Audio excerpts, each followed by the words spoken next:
বিশ্বের ৫টি মহাদেশ এই প্রশান্ত মহাসাগরের তীরে অবস্থিত। এই প্রশান্ত মহাসাগর তার অবস্থানগত কারণে বিশ্ব অর্থনীতি, রাজনীতি এবং সামরিক ক্ষেত্রে এক গুরুত্বপূর্ণ ভূমিকা রাখছে। পৃথিবীর গভীরতম এই মহাসাগরে ছড়িয়ে আছে বহু রহস্যময় বৈচিত্র্য। এই রহস্যময়ী সাগর নিয়ে কৌতূহলী প্রিয় মানুষ চালিয়ে যাচ্ছে প্রতিদিন প্রচুর গবেষণা এবং পড়াশোনা। সমাকুলের আজকের ভিডিওতে জানব প্রশান্ত মহাসাগর সম্পর্কে বিস্তারিত। ভিডিও শুরুর আগে আপনাকে অনুরোধ করব, আপনি যদি এই চ্যানেলে নতুন হয়ে থাকেন তাহলে সমাকুলে সাবস্ক্রাইব করে বেল আইকনে ক্লিক করে সম্পূর্ণ ভিডিওটি দেখবেন। প্রশান্ত মহাসাগর পৃথিবীর ৫টি মহাসাগরের মধ্যে বৃহত্তম মহাসাগর। ইংরেজিতে একে বলে প্যাসিফিক ওশান। এটি দক্ষিণে অ্যান্টার্কটিকা পর্যন্ত বিস্তৃত, পশ্চিমে এশিয়া এবং অস্ট্রেলিয়া ঘেরা এবং এর পূর্বে রয়েছে ২ আমেরিকা মহাদেশ। প্রশান্ত মহাসাগরে মোট আয়তন ১৬,৯২,০০,০০০ বর্গ কিলোমিটার, যা পৃথিবী পৃষ্ঠের প্রায় ৩২%, সমস্ত জলভাগের ৪৬% এবং পৃথিবীর সমস্ত ভূমিপৃষ্ঠের চেয়ে আয়তনে বেশি। বিশাল পৃথিবীকে সব দিক দিয়ে ঘিরে আছে পৃথিবীর বৃহত্তম মহাসাগর প্রশান্ত মহাসাগর। এক কথায় বলতে গেলে এই বড় মহাসাগরের মধ্যে ৫টি চাঁদকে অনায়াসে ডুবিয়ে দেওয়া যাবে। প্রশান্ত মহাসাগরের গড় গভীরতা প্রায় ৪ কিলোমিটার বা ৪,২৮০ মিটার। তবে পৃথিবীর গভীরতম বিন্দুর ৫টি বিন্দুই প্রশান্ত মহাসাগরে অবস্থিত। এ তালিকার প্রথমে রয়েছে পৃথিবীর গভীরতম বিন্দু, যা মারিয়ানা ট্রেঞ্চে অবস্থিত। চ্যালেঞ্জার ডিপ নামক এই বিন্দুটির গভীরতা ৩৫,৭৯৭ ফুট। তালিকার বাকি ট্রেঞ্চগুলি হল যথাক্রমে Tonga trench, Kuril Kamchatka trench, Philippine trench, Kermadec trench. প্রশান্ত মহাসাগরকে দেখতে অনেকটা ত্রিভুজের মতো। ১৫২১ খ্রিস্টাব্দে পর্তুগিজ নাবিক তথ্য অনুসন্ধানকারী নৌকাযোগে সমুদ্রে বহু প্রতিকূল পরিস্থিতি অতিক্রম করে এই মহাসাগরে এসে সামান্য শান্তি পান। তাই তিনি এই জলভাগের নাম রাখেন মার প্যাসিফিকো, যার অর্থ পর্তুগিজ এবং স্প্যানিশ উভয় ভাষাতেই প্রশান্ত মহাসাগর। প্রশান্ত মহাসাগরের সব মিলিয়ে থাকা পানির পরিমাণ প্রায় ৭৭১ কোটি ঘন কিলোমিটার বা ১৭ কোটি ঘন মাইল। প্রশান্ত মহাসাগরে মোট দ্বীপের সংখ্যা প্রায় ২৫,০০০, যা বাকি ৪টি মহাসাগরের সম্মিলিত দ্বীপের সংখ্যার চেয়ে বেশি। বেশিরভাগ দ্বীপ দক্ষিণ প্রশান্ত মহাসাগরে অবস্থিত। প্রশান্ত মহাসাগরে মাইক্রোনেশিয়া, পলিনেশিয়ার মতো ছোট দ্বীপ যেমন রয়েছে, তেমনি রয়েছে তাইওয়ান, নিউ গায়ানার মতো বড় দ্বীপ। নাম প্রশান্ত হলেও বিশ্বের প্রায় ৭০% আগ্নেয়গিরি এই মহাসাগরে অবস্থিত। গ্রেট ব্যারিয়ার রিফ বিশ্বের সবচেয়ে বড় কোরাল রিফ, যা প্রশান্ত মহাসাগরের অন্তর্গত। বৈদেশিক বাণিজ্য সমুদ্রপথেই হয়ে থাকে। সমুদ্রপথে আন্তর্জাতিক পণ্য পরিবহনের ক্ষেত্রে প্রশান্ত মহাসাগরের ভূমিকা অপরিসীম। প্রশান্ত মহাসাগরে রয়েছে বিশ্বের গুরুত্বপূর্ণ কিছু নৌ রুট বা বন্দর। বন্দরগুলোর মধ্যে Sydney harbour, Shanghai, Singapore, Bangkok, San Francisco ও লস অ্যাঞ্জেলেস।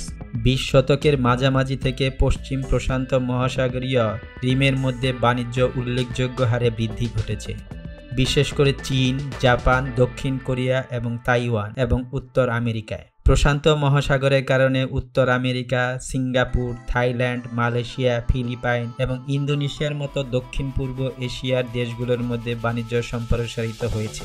পশ্চিম প্রশান্ত মহাসাগরে উত্তরে জাপান ও দক্ষিণ কোরিয়ার মধ্যে এবং দক্ষিণে অস্ট্রেলিয়া ও দক্ষিণ পূর্ব এশিয়ার মধ্যে বাণিজ্য বৃদ্ধি ঘটেছে। এই সমুদ্র পথ দিয়ে মার্কিন যুক্তরাষ্ট্রের সাথে পূর্ব ও দক্ষিণ পূর্ব এশিয়ার বাণিজ্য সম্পূর্ণ হয়। জাপান, দক্ষিণ কোরিয়া এবং চীন প্রশান্ত মহাসাগর ব্যবহার করেই মধ্যপ্রাচ্য থেকে বিপুল পরিমাণ তেল আমদানি করে থাকে। প্রশান্ত মহাসাগর তীরে আমেরিকা, চীন ও উত্তর কোরিয়ার মতো দেশগুলো অবস্থিত হওয়ায় এই সমুদ্র সীমার সবচেয়ে বেশি সামরিক নিরাপত্তা ব্যবস্থা গড়ে তোলা হয়েছে।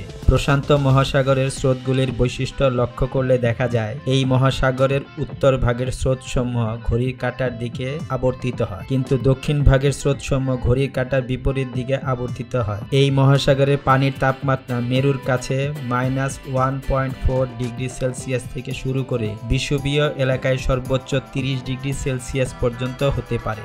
তাপমাত্রার মতো এ সাগরের পানির গুণাগুণ বিভিন্ন স্থানে বিভিন্ন রকম হয়ে থাকে। অন্যদিকে এই বড় মহাসাগরকে ঘিরে রয়েছে প্রায় অর্ধশত স্বাধীন দেশ। এই মহাসাগরের নিচে একটি অঞ্চল আছে যাতে প্রায় ৪৫২টি আগ্নেয়গিরি আছে। এই ভয়ানক অঞ্চলকে বলা হয় রিং অফ ফায়ার। তাই যে কোনো সময়ই আগ্নেয়গিরির অগ্নি উৎপাতে পানির নিচে সৃষ্টি হয় প্রবল ভূমিকম্প, আর তাই সমুদ্রের পানিতে সৃষ্টি হয় প্রচণ্ড ঢেউ। বিস্ময়ের শেষ নেই এই মহাসাগরে। আলাস্কা উপসাগর হলো এই মহাসাগরের সবচেয়ে আশ্চর্যজনক স্থান।